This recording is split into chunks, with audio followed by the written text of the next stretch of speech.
Summer is officially winding down. It's time to start thinking about your fall planting.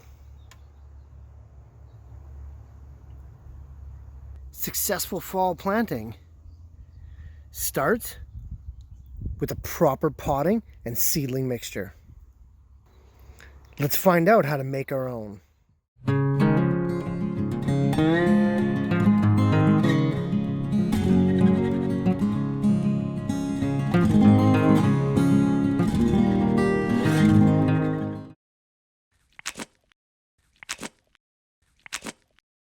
I'm here at my compost pile because it's the first ingredient for what we're going to do today. It's cooled off quite a bit this afternoon. There's a fog coming in off the ocean. Temperatures dropped about 5 to 8 degrees, so perfect day for making some potting soil. Okay guys, so I got the main ingredient in the wheelbarrow right now, and that is my compost. I've wetted it down a little bit because it was a bit dry. You never want to pot plants in sort of a hydrophobic mixture. So a little bit of water, that's okay. So now our next inputs will be the rock dust, the epsom salt, and then the canola meal, alfalfa meal mixture, just like we had in our previous potting mix video.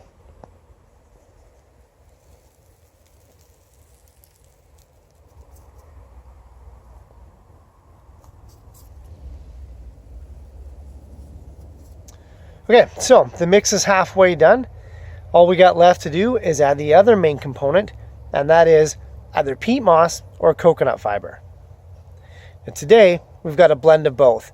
I had a block of coconut fiber, used a bit of it last week, so there isn't enough to make this batch for the ratio that I want. So we're gonna mix it with peat moss to extend it a little bit further. Now, wherever possible, I always try to use coconut fiber instead of peat moss. You know, coconut fiber is not only a renewable resource, but it's an aftermarket resource. It's created from the grinding up of used coconut husks. This is in direct contrast to peat moss, which is not a renewable resource, which is taken from stripping peat bogs, which are very sensitive ecosystems. So for wherever possible, I always try to use coconut fiber. Okay, so I got the cocoa peat blend in there. All I gotta do now is mix it up.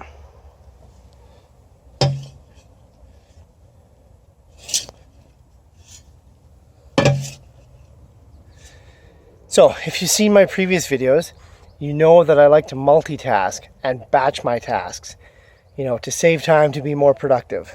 We're getting dangerously close to when I have to start seeding my fall starter plants, both for sale and for me to plant into the garden. And so what I have here is a little bit more of my cocoa peat mix. So what I'm going to do is I'm going to add this base potting soil to the cocoa peat mix to make myself a plug soil. So plug soil is a little bit different. Those seeds love it a little bit lighter to germinate. So it's basically the same mixture. So why not make a little batch of it now and get a head start? Now this way I can plant about 20 of those plug containers and get a good start on all the other Joe Schmoes around here that are going to be trying to sell their fall starter plants.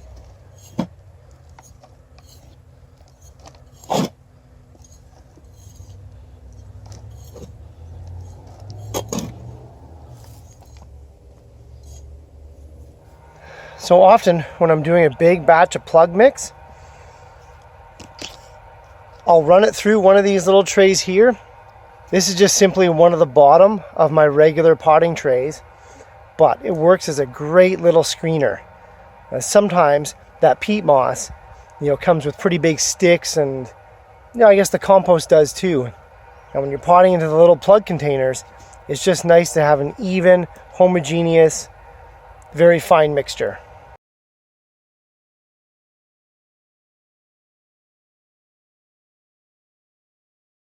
Here's the two different types of plug trays that I use.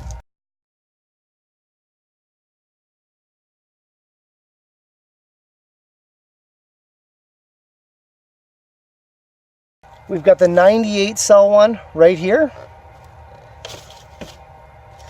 And right beside it, I got the 72 cell one.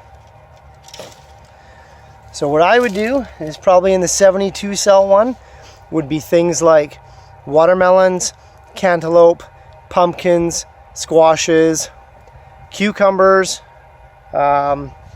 possibly even eggplants, a lot of the big starter plants. And in the 98 cell one, that's where I'd probably do my tomatoes and my peppers and my chards and, you know, lettuce if I'm doing starter lettuce. I do like to start my onion sets from seed on my own.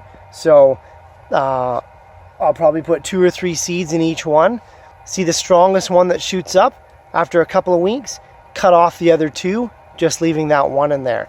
Becomes a perfect plug to go around and plant all your onions. So these are the 2 types of cell plug containers that I mainly use here on the farm. I'm going to go ahead and fill up 10 of each. Just wanted to quickly show you guys, when you are doing these cell containers, especially with a light mixture like this,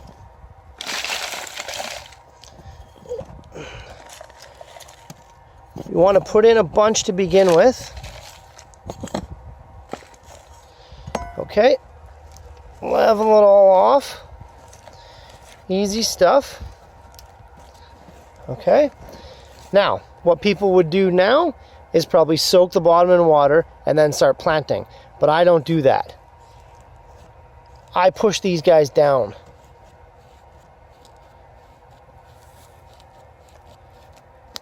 Every single one. Okay? And then add in more soil. If you don't do that, you risk air pockets where roots can dry out. And really, sometimes there is just not enough soil for these little starter seeds to get going. So you gotta make sure to compress all these, especially with this light mixture. And I do the same with the 4-inch pots. And when these guys get potted in the 4-inch pots, when I fill those 4-inch pots with this mixture here, it gets pushed down and then more gets added. Just a little tip for starting these seed plug trays. So that's it for the video today, guys. I'd love to hang around all afternoon, but I've got some serious potting to do and we're already halfway through the day. So we'll leave it at that. We'll wrap up this video. As always, leave some questions or comments down below. Let me know what type of potting mixture you use. Do you buy it or do you save money and custom make your own? And if so, what are the ingredients? You know, click subscribe if you haven't already. I appreciate the support and we'll see you guys next time.